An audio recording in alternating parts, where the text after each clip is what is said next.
I love research stuff. It is awesome. Oh yeah. Boom! I'm the one who wore the raincoat, and you're the one that actually gets wet. Hey, today we are going to test out two different pumps. One, a $200 DIY pump compared to a $1,000 pro pump. All right, so I just pulled up over at the local Home Depot. If you're an average person out there and you're looking for a pump, this is probably where you're gonna end up going. So I'm gonna go check it out. All right, so here is the pump section over at the Home Depot. I'm just looking at all the different options here. I'm trying to find something that is somewhat similar to what we're gonna use in a water feature. So I'm just gonna try to go through and see which one of these will best fit our price range as well as the output. So I'm gonna look at gallons per hour. So it's kind of rated on all these. So you can have horsepower as well as the gallons per minute or gallons per hour on these. So let's go check them out. Hey, what's up everybody? Ed the Pond Professor here. I am coming to you from our office, and in fact, not just our office, I am inside of our sandbox. We actually have a facade of a house that was built behind me for all different types of applications, construction projects, and things like that that we could do during the winter time. What I love about today's test, about comparing two different pumps, this is something that I did 30 years ago, going back 30 years, back in 1993. We wanted to know what pumps are gonna be best for our applications. Back then, we didn't have a lot of options. We were always using some pumps. Then we started working with manufacturers and coming up with specific designs to create a pump specifically for our industry. And I think this is really, really important because pumps are all over the place. You can go to Home Depot, you can go to Lowe's, Menards, Ace Hardware. Everybody's gonna have some pumps and they're designed for specific applications. But what I wanna do is I wanna showcase the cost difference between those as well as the operational differences by talking about the overall flow rate, the electrical consumption, as well as the pressure that these pumps can utilize. So this is gonna be a really fun project. We're gonna have lots of interaction and we're gonna be pumping water all over the place, which is why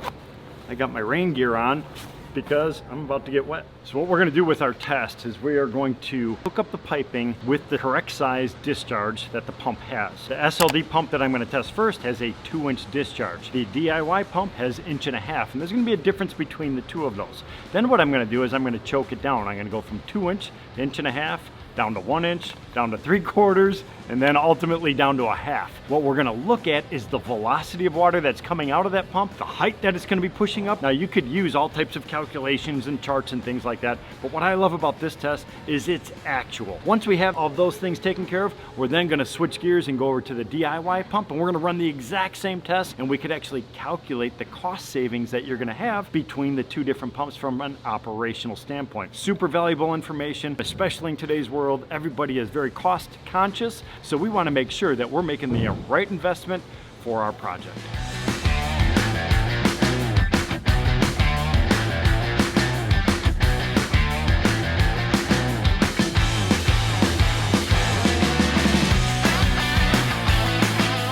Time to test the 2-inch pipe.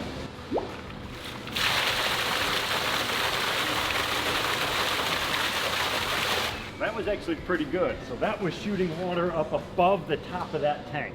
And it was a huge plume of water. What I liked about this test was also showing how the water actually spins on its way out. So it wasn't perfect. It actually is kind of creating almost like a vortex. And that's because the pump is actually spinning. So there's an impeller inside of that. So it's actually putting that water into motion and it's kind of shooting its way up and out of that pipe. Now let's do the 1.5 inches. Big difference.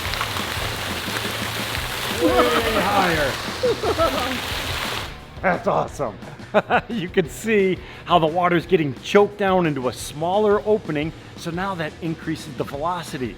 So that's actually gonna put back pressure on the pump, also makes the water move faster through the system. Keep going down smaller and smaller, because what's gonna happen because of that test, the smaller we go, the higher the water's gonna go, the higher velocity, and I wanna see if we could reach the top of a 2-story building. I love research stuff. It is awesome. Let's do the 1 inch. Check this out. Oh yeah. Boom! Oh God, that's awesome.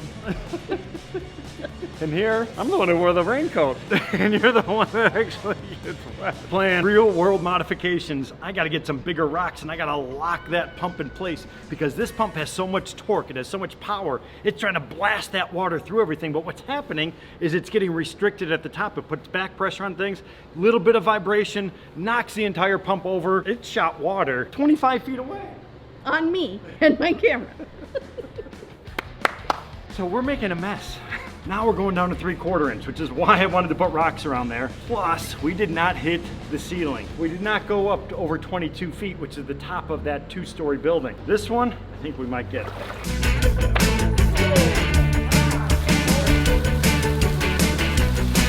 It definitely went over the top of the house. I don't know if it hit the galvanized steel on the very, very top. Because what happened is we have so much velocity in there. Air creates friction.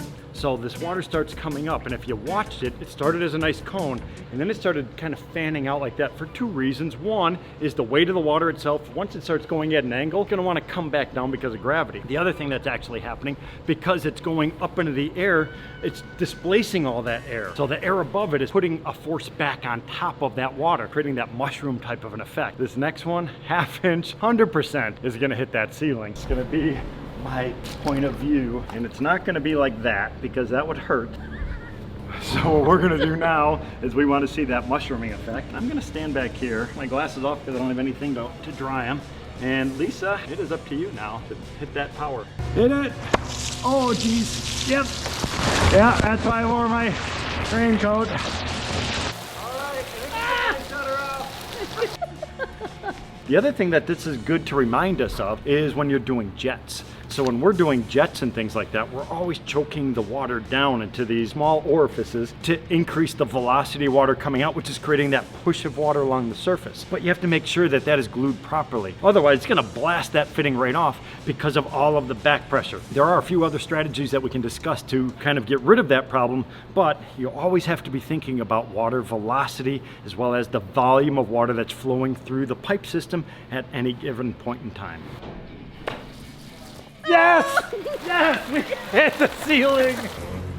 Mission accomplished. I love it!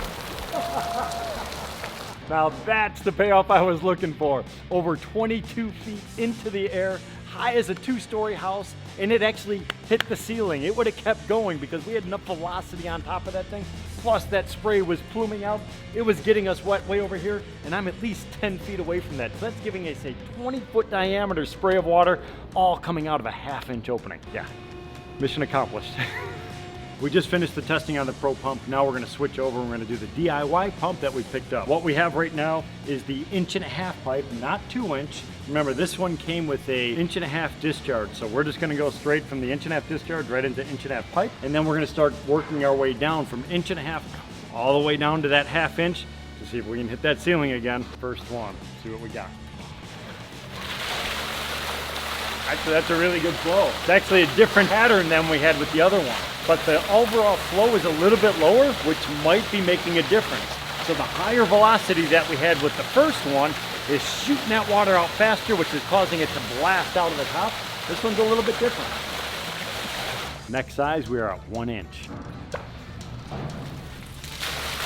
That's actually really good. Next one, 3/4 inch. Not quite at the ceiling, but just about. But I do like it keeping a much tighter effect, much tighter joint. The other one, when we set this up, it was everywhere. Last one, 1/2 inch.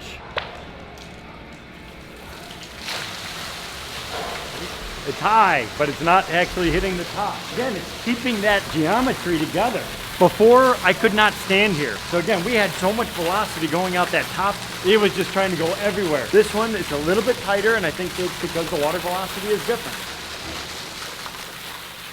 So instead of using calculations to figure out the actual wattage, Dave set us up with this, and it's telling us the voltage, the incoming voltage that we have to work with. So now what I'm going to do is I'm going to plug the actual pump inside of this, and then I could toggle back and forth between amperage, watts, hertz, etc., as well as kilowatt hours to determine the exact power consumption. We're going to start off with the DIY pump first. Right now, this thing's gonna kick on behind us.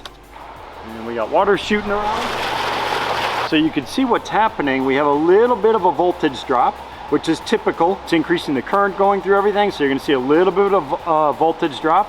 So now we're gonna go over to amps. So we're pulling 9.9 amps. Actually, that's above the rated number. So it was actually telling us it was a 9 amp pump. So we're actually drawing 9.9 amps. If we go to wattage over here, we are just about almost exactly at 1,000 watts. That'll allow us to determine the cost for this pump. So it looks like we're leveling off. We continue to drop, and I'm gonna say it's gonna stabilize right there. 975 watts, we'll call it. This is the one I'm excited to see about. This is our AquaSurge 5000. So this one produced the least amount of water, but it's also the most energy efficient. So there's a cost, there's a trade-off that we're gonna have. Still see it's got a heck of a good flow coming out of there. And that's because we don't have the same current going through everything, so that's gonna be a little bit safer. Amps, look at that, a fraction of the other one, which is great. Let's go to our watts, 327, less than a third of the other one. We wanna figure out the actual cost to operate these individual pumps. When I'm talking about choosing the right pump, it's exactly that. It's choosing the right pump for the application. Some pumps are great. The pump that we picked up over at Home Depot is perfect for its application. If you're looking for a robust pump, it is a cast iron construction. It's heavy, it's durable. It's gonna go inside of a sump pit.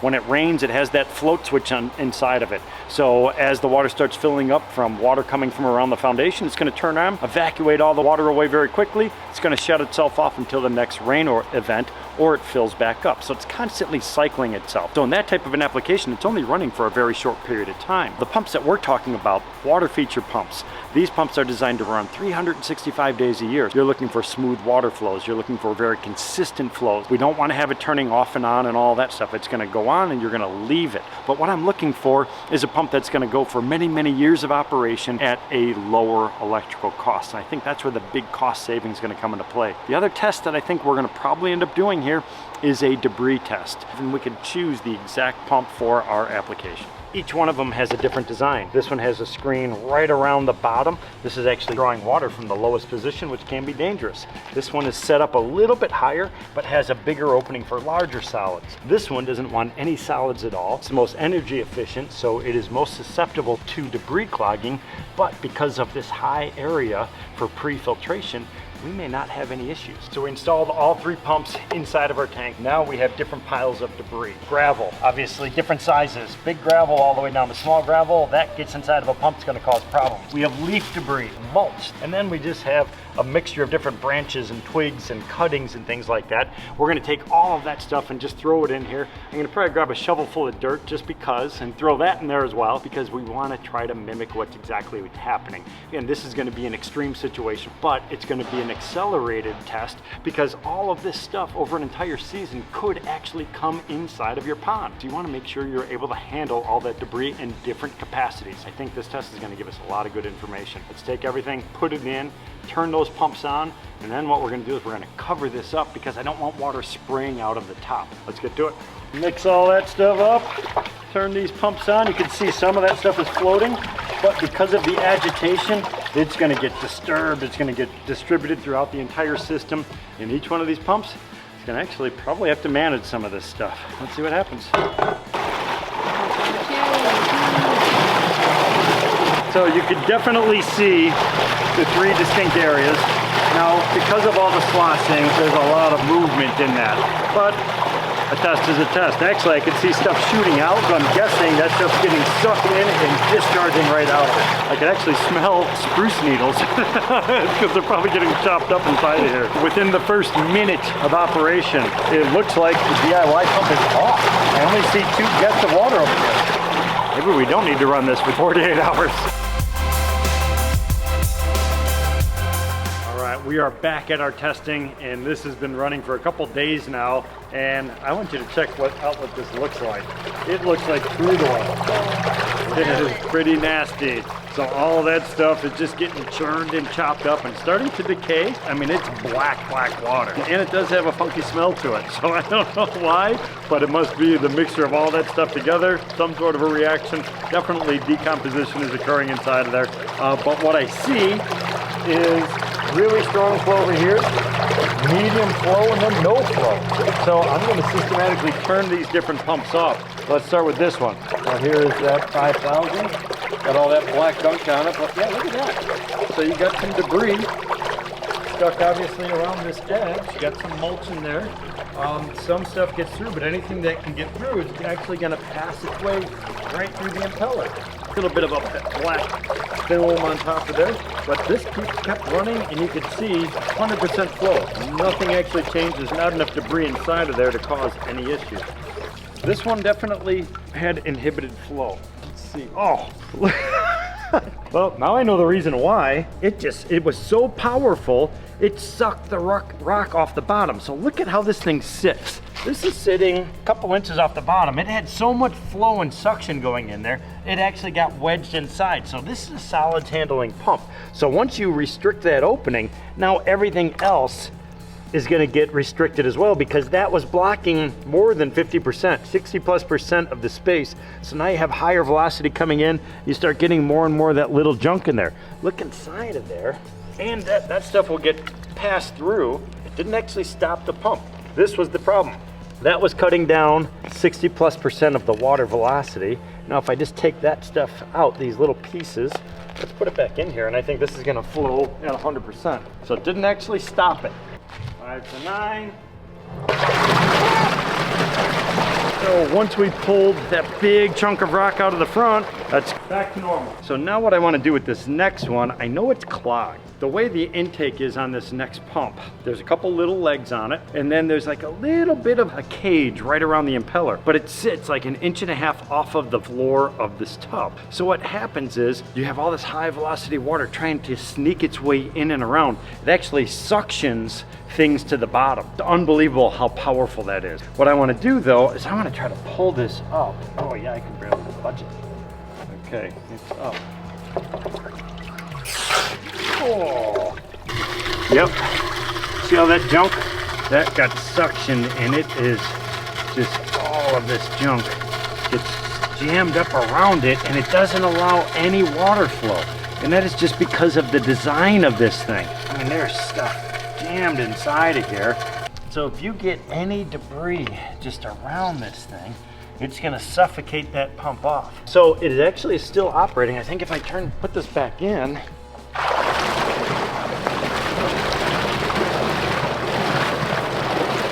so you can see the sump pump still runs, but it's getting shut down again.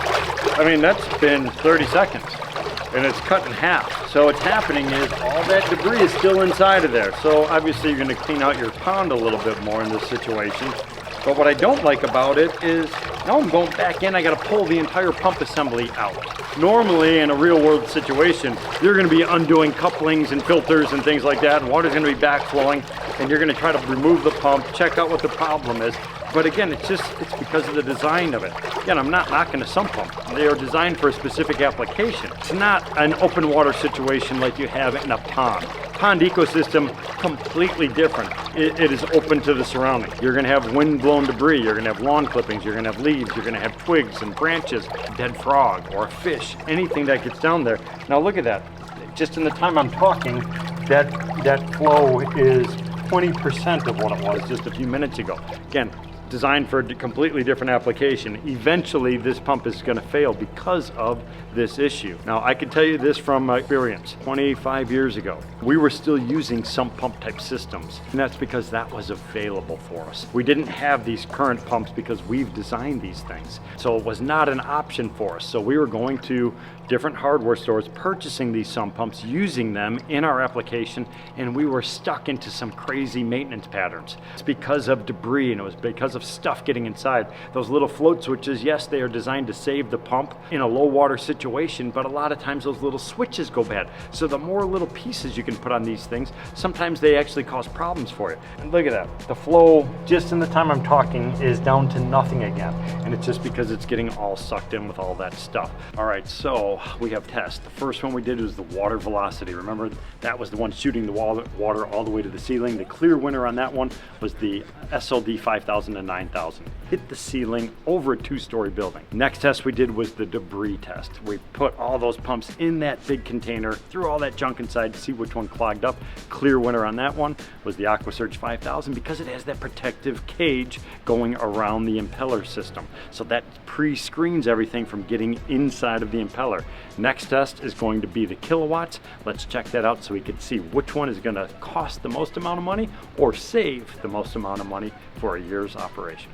We have our list of the different pumps as well as the wattage consumed using that little electrical device that Dave gave us. So here I have actually just entered the 5000 pump. So that has 327 watts of usage, actual usage. Here in Illinois, our electrical cost is 15 cents per kilowatt hour. And I did this per year, so we have 8,760 hours in 1 year. That gives us the total power consumed, and then the cost. That's to operate this particular pump 365 days a year, 24 hours a day. So now in some situations, you might be able to turn the pump off, you could shut it down in the wintertime, etc. But this is just configuring 1 year's operation. Now let's put in the DIY pump, which was gonna be 975 actual watts, 975. So we are at $1,281 per year of operation. Now that's a significant jump. So over $800 actually just in electrical cost. 5,000 to 9,000 pump, which was 996. So it's even higher, 1,308. So we are at our halfway point right now. So at this point, if I was going to purchase a pump, it would be the AquaSurge 5000. It did the best for debris, didn't get clogged up. Definitely the best for electrical consumption, and that's what I want to talk about next week when we go into more of the calculations and we actually look at the physical construction of all these different pumps so we could truly walk away with the winner to this test.